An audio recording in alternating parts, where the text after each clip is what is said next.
the fighting begins. Saturday lives in my memory as a day of suspense. It was a day of lassitude, too hot and close with, I am told, a rapidly fluctuating barometer. I had slept but little, though my wife had succeeded in sleeping, and I rose early. I went into my garden before breakfast and stood listening, but towards the common there was nothing stirring but a lark. The milkman came as usual. I heard the rattle of his chariot and went round to the side gate to ask the latest news. He told me that during the night the Martians had been surrounded by troops and that guns were expected. Then a familiar, reassuring note. I heard a train running towards Woking. They aren't to be killed, said the milkman, if that can possibly be avoided. I saw my neighbor gardening, chatted with him for a time, and then strolled in to breakfast. It was a most unexceptional morning. My neighbor was of opinion that the troops would be able to capture or to destroy the Martians during the day. It's a pity they make themselves so unapproachable, he said. It would be curious to know how they live on another planet. We might learn a thing or two.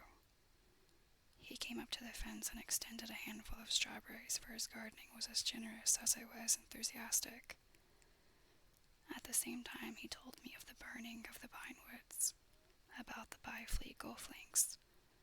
They said he, that there's another of those blessed things fallen there, number 2.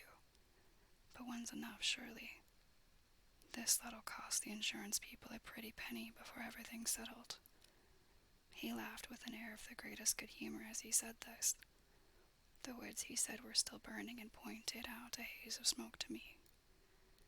They will be hot underfoot for days on account of the thick soil of pine needles and turf, he said, and then grew serious over poor Ogilvy. After breakfast, instead of working, I decided to walk down towards the common. Under the railway bridge, I found a group of soldiers, sappers, I think. Men in small round camps, dirty, red jackets unbuttoned, and showing their blue shirts, dark trousers, and boots coming to the calf. They told me no one was allowed over the canal, and looking along the road towards the bridge, I saw one of the Cardigan men standing sentinel there. I talked with these soldiers for a time. I told them of my sight of the Martians on the previous evening.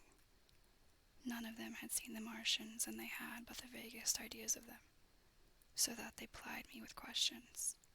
They said that they did not know who had authorized the movements of the troops. Their idea was that a dispute had arisen at the Horse Guards.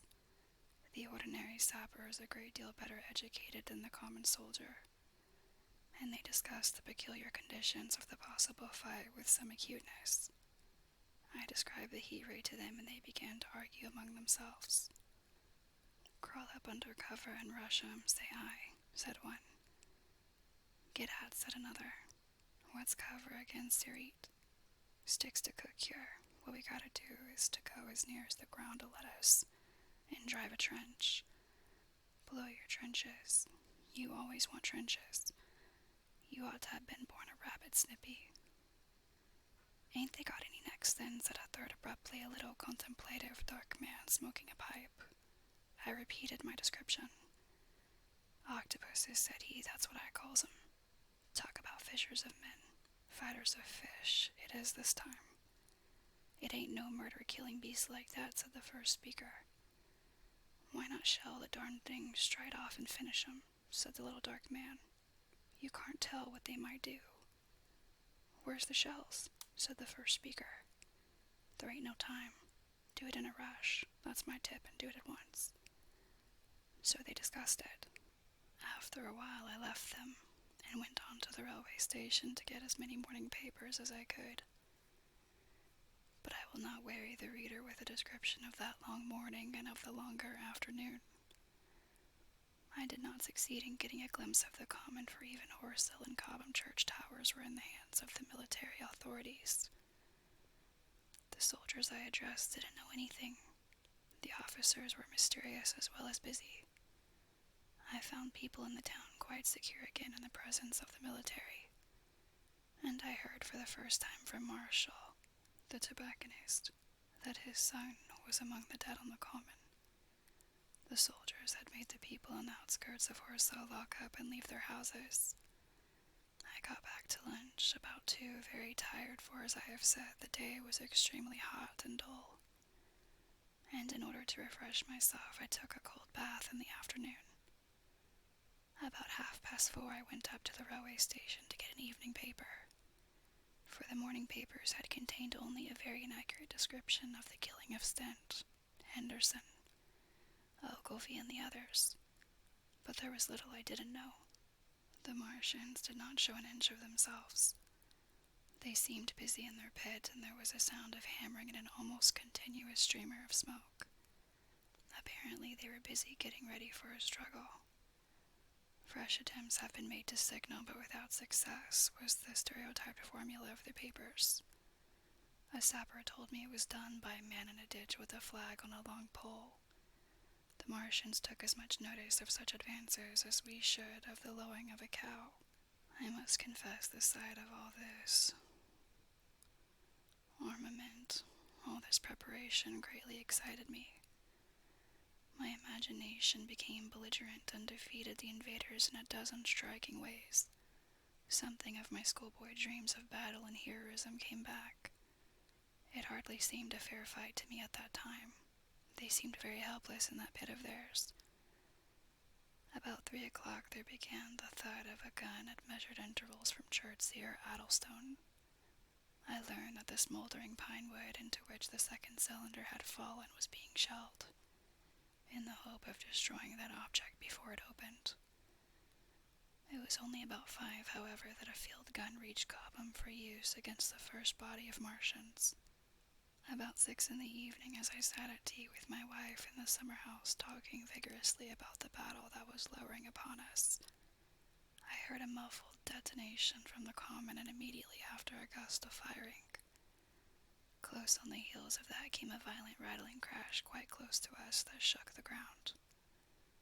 And starting out upon the lawn, I saw the tops of the trees about the Oriental College burst into smoky red flame, and the tower of the little church beside it slide down into ruin.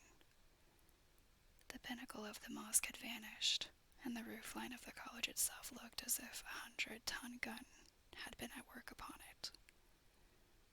One of our chimneys cracked as if a shot had hit it, flew, and a piece of it came clattering down the tiles, and made a heap of broken red fragments upon the flower bed by my study window.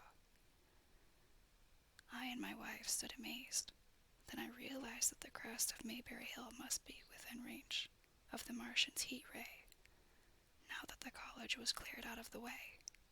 At that I gripped my wife's arm and without ceremony ran her out into the road. Then I fetched out the servant, telling her I would go upstairs myself for the box she was clamoring for. "We can't possibly stay here," I said.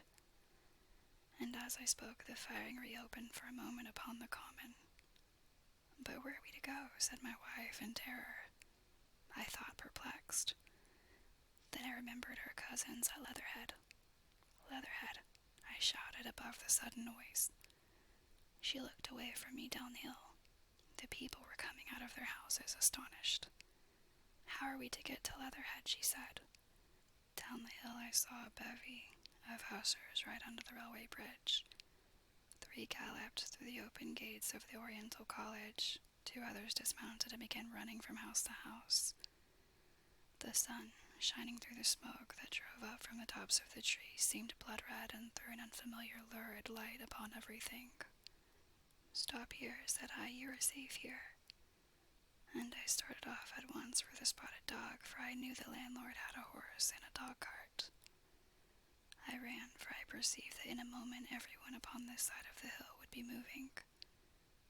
I found him in his bar, quite unaware of what was going on behind his house. A man stood with his back to me, talking to him. "I must have £1," said the landlord, "and I've no one to drive it." "I'll give you 2, said I over the stranger's shoulder. "What for?" "And I'll bring it back by midnight," I said. "Lord," said the landlord, "what's the hurry? I'm selling my bit of a pig. £2, and you bring it back. What's going on now?" I explained hastily that I had to leave my home and so secured the dog-cart. At the time seemed to me nearly so urgent that the landlord should leave his. I took care to have the cart there and then, and drove it off down the road, and leaving it in charge of my wife and servant, rushed into my house and packed a few valuables, such plate as we had, and so forth. The beech trees below the house were burning while I did this, and the paulings up the road glowed red. While I was occupied in this way, one of the dismounted hussars came running up. He was going from house to house, warning people to leave. He was going on as I came out of my front door. Lugging my treasures, done up in a tablecloth, I shouted after him, "What news?" He turned, stared, bawled something about crawling out in a thing like a dish cover, and ran on to the gate of the house at the crest. A sudden roll of black smoke driving across the road hid him for a moment. I ran to my neighbor's door and rapped to satisfy myself of what I already knew, that his wife had gone to London with him and had locked up their house.